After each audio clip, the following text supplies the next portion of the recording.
Oh, I've not done one of these for a long, long time. I've never done one. Last time I did it, I was on the receiving end. It was another language. Looking at these ingredients, desperately trying to work out what the heck it is. Fairly classic by the looks of it. Should we have a peek? Yeah. Chilli Chicken Kyiv. Oh, fondant potatoes and bacon roast cabbage. Yep, I got the same thing. Okay, I know what a chicken Kyiv is. I know what fondant potato are. I've never made them. Chilli Chicken Kyiv, it's like a chili butter maybe. We've got loads of garlic, got loads of chilli. I'm just going to crack on. Inside. Right, okay. I do have some clues, but they are not in order. Assemble and serve. Well, that doesn't come first, does it? Great. Prepare the chili butter for the Kyiv.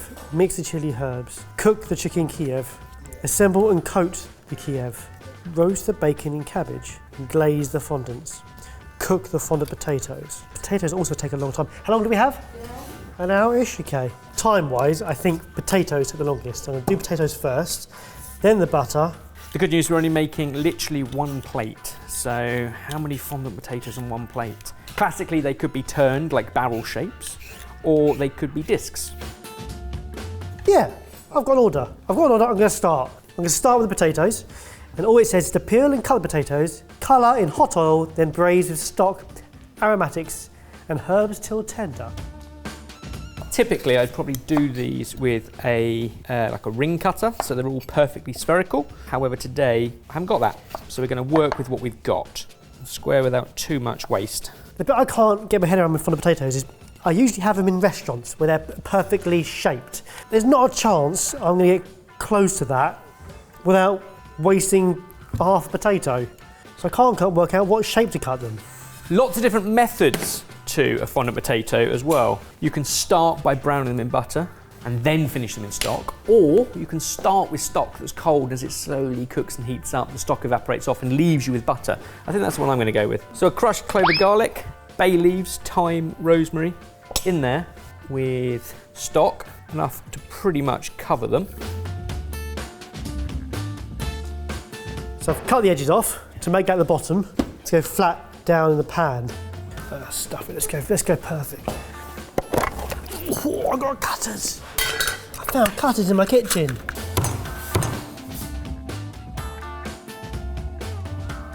Oh, we're good, we are good, baby. So you colour it in the oil, pour the hot stock in, and then whack it under the grill. Braise. Braise is boil and grill. In about 45 minutes time, all that stock would have reduced down, by which time the potato would be cooked, and what you're left with is all the goodness in the stock and the fat, the butter. At that point, you can brown them and baste them. Preheating oil, because for this chicken Kyiv, whilst you can do it in a sort of shallow fry option in a pan, I'm going to deep fry it, which means we need flour, egg, and breadcrumb. But first, inside the Kyiv, a chili garlic butter. That needs to be hot. Ooh, this is also a microwave. Once my fondants are coloured, I've got to then pour the stock over it. I need to warm this up, so I'm going to stick this in the microwave for a couple of minutes. A nice subtle twist on the classic Kyiv, which is just garlic butter, by adding the chilli, but I'm still not going to miss out on loads of fresh parsley in there too. A fleck of green. If I'm honest, I think the difference between my side and what I imagine Barry's side is probably a little bit of speed and efficiency. I reckon we're going to end up with very similar dishes, but I think the process, one side might be more speedy and efficient. Right, prepare the chili butter for your Kyiv. Chili, herbs, spices, butter and garlic. Okay, cool. I'm going to crush and chop these up finely, make a compound butter that I'll inject into the Kyiv. Yeah? Yeah.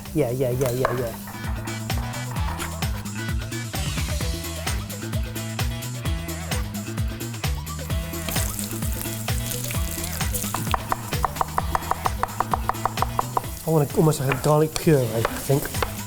Lots of different approaches to filling a Kyiv, but I'm going to try and give myself the best chance of working with this lovely butter, so I'm going to whack that into the freezer. Right, on its side, chili. Oh, I love the colour on these. The compound butter is done and is chilling. I'll get on with the pane station. Flour, egg, and we've been given panko, which is a nice touch. That's now hot. Now going in.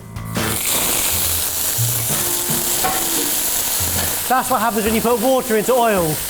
Commit. No, no. I didn't think about it. I forgot about that. I forgot that's what happens. I'm sorry.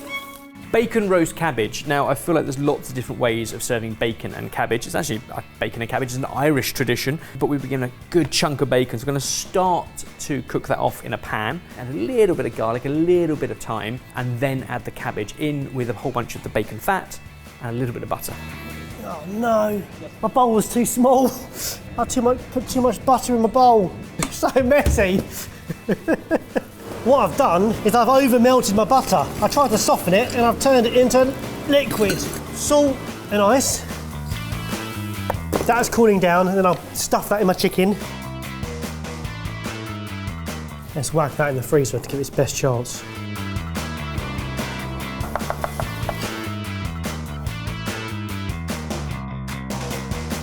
We've been given half a cabbage, so I'm going to halve it again into quarters, but I'm going to keep the stalk intact. A little glug of stock, and that whole pan is going into the oven to roast. So it will continue to steam from the underside, but also roast from above. Let's turn those. Oh, I forgot aromats. Chuck those in there. Chuck that in there. Now, what was it? What's the bacon? Bacon and cabbage. What do you want from me there? I'm basically going to take that beautiful piece of ham, cut them into lardons. So it needs to get nice and crispy, I think. The fat will leach out. So bacon going in the oven. Give that 10 minutes in with my shredded cabbage. Many schools of thought here. You either butterfly out the chicken, fill it with the butter, and then roll it back up, like twist it with cling film to keep it nice and taut, and then once it's chilled and refrigerated for an hour or so, then you can pane it. We haven't got time to do that, so perhaps the more original and classic way is just to make a hole in the thickest part of the breast and go in and twist. So a long pointy knife is good for that. What you want to be careful to do is not pierce the underside. So you've got a pocket for our butter, and it's going to go in there. The other thing with a chicken Kyiv is obviously this part of the chicken is thinner, so it is going to cook quicker than this, which is why this has now been hollowed out and will be filled with butter. The butter has got raw garlic in it, so you want it to melt and to ooze and begin to soften inside. Toss that in the bacon fat in the oven in a minute. Done, okay. Is my butter cooled down at all? No. Tell you what, let's do a pane station. Let's get rid of these. I know. I don't need these instructions. It's obvious now, it's obvious. Flour, eggs, breadcrumbs. The butter's chilled, I'll be honest. You know, another 10 minutes, it'd be almost frozen solid, would also work. Basically, if my finger can go inside the breast, then you want something that's about finger shaped. You'll notice not shy with butter to chicken ratio. Seasoned flour, egg and breadcrumb. So back into egg and back into crumbs. Chefy tip, because I think we've got time to show you. If your chicken gets rolled up nice and tight in cling film and then twisted from both ends, you get a wonderful shape to that Kyiv. That, ideally now into the fridge for a couple of hours to really set up before you fry it. That's the bit we don't have time for today, but you can see what a wonderful shape you can get out of a chicken Kyiv.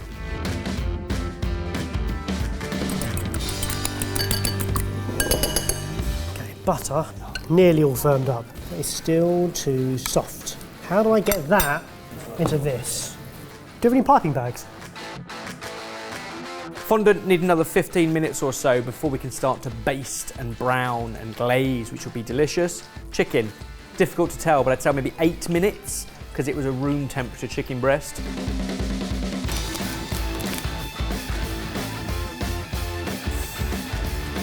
Oh, I forgot to put the parsley into my butter. No, no, it's fine, it's fine, it's fine.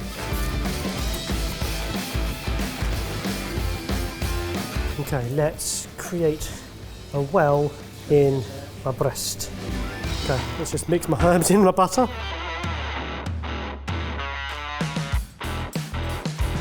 Butter into chicken. How much butter can this chicken take? Oh, quite a lot. This is too wet. Stay in that chicken. In the flour.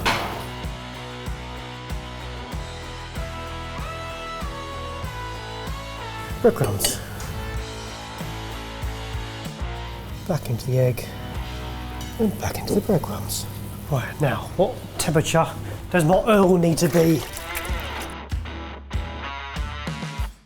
I'll take the chicken out, pop it just into the oven just to warm through. Oh, I need this to cook, and I want the outside to go golden but not burnt. Oh, I hate cooking chicken in oil. Just go for it. 1, 2, 3. See you later. Bacon's nearly done. Into my cabbage. Back into an oven. Okay, now for these fondants, how are they looking? Sauce is reduced beautifully. I'm just gonna have to hope that's cooked. Finding some butter in this sauce. I'm gonna add some of the butter that I've got from my Kyiv into here. Don't waste the flavour, get it in the food. Right, I'm happy with the colour of that. I think if I cook it any more than that, the bread's gonna burn. So I'm gonna take it out, put it on the tray and into the oven with my cabbage and bacon.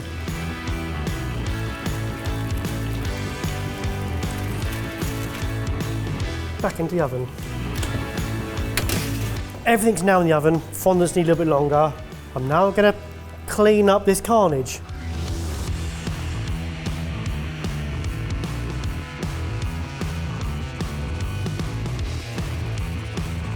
Don't know if there's a front or back, but there it is. Bacony cabbage first. Sticky fondant.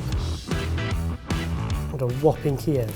Looks a bit dry, but don't worry, it's self-saucing because it's filled to the brim with delicious butter, hopefully.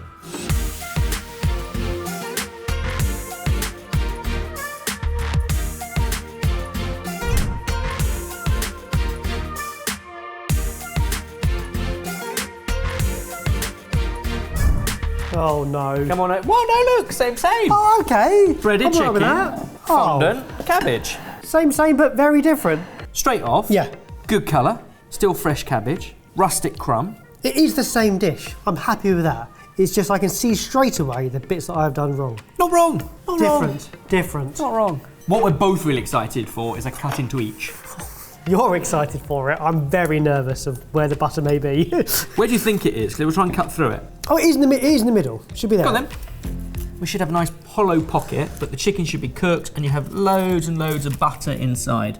Well, you've definitely got chilli. Where's the butter? Where have you gone? There it is. Squeeze it out. No pressure. I think mine might be similar. We'll see. Oh, okay, got you. Yes. Much the same, to be honest. No, okay. I wasn't sure what I was expecting because I think sometimes when you have a Kyiv from the shops or from a restaurant, it's got a lot more body to it. It's almost it's a sauce rather than. Which again, like yours, squeeze it. It's all in there. It's there. Okay. And it's still really juicy. Let's try them. The danger always is not to have a crispy crumb and to still have raw chicken. You've nailed both. Yeah. Cheers. Garlicky, succulent chicken. That's great. Excellent glaze and shine on the fondant. It's damn tasty. It's salty, it's intense because it's reduced. That's damn tasty. I've done similar with cabbage in terms of keeping it nice and al dente, so you've still got a bit of a crunch, but also what I've got is a bit of the crisp. Gotcha. Try this one and see if there's any differences. I think the biggest difference between the two was probably in getting there. Yeah. The process, the time it took, the efficiency, because the dishes are incredibly similar. You're right, in taste, chicken's very similar. Yep. The journey my garlic butter went on was very convoluted. I know, I heard the flapping. I really wasn't no idea sure what went on, but I heard the flapping. how to get it in or what state the butter needed to be in. And then again with the fondant. Oh, okay. Yeah, that's very different. Does it taste good? Cooked more evenly throughout as well. It's more even. I'd say it hasn't got as much colour, but it is more perhaps in keeping with the plate. Yeah, yeah. And I love a roasted cabbage, which I actually use some of the stock and the butter from the fondant to half braise, half roast. What I like with that is the soggy bits as well as the crunchy brown bits as well. It feels more complete and well put together, but I'd still be really happy with that 100%. at home. I wouldn't be happy with the state of my kitchen in my house by doing it that And way. I do think that's probably the biggest difference between chef and normal. Yeah. Is process to get there, to multitask, to keep clean, to keep tidy. And the only other difference is my chicken is smooth and round rather than rustic. It's not to say one is better than the other, it's just two different approaches. For me, there's a lot of grease in my kitchen. From the butter to the oil it's fried in, to the fondant. There's a danger the whole thing feels a little bit too indulgent for a midweek meal. I think for me, the balance is how much fat you put into it. Yeah. There's no reason why you couldn't sub out a fondant potato for a mashed potato that takes on all that garlic butter. Yep. There's lots of other options. Your cabbage is almost more sautéed than roasted. The way it's sort of cut up cooks a lot quicker. You don't get that real roast flavour, but therefore it feels slightly cleaner, slightly crisper. I like the twist on chilli. It's a tiny twist to a classic dish. Well done, mate. Over to you guys. Should we do this more often, and who should Ben go up against next, and what should they be cooking?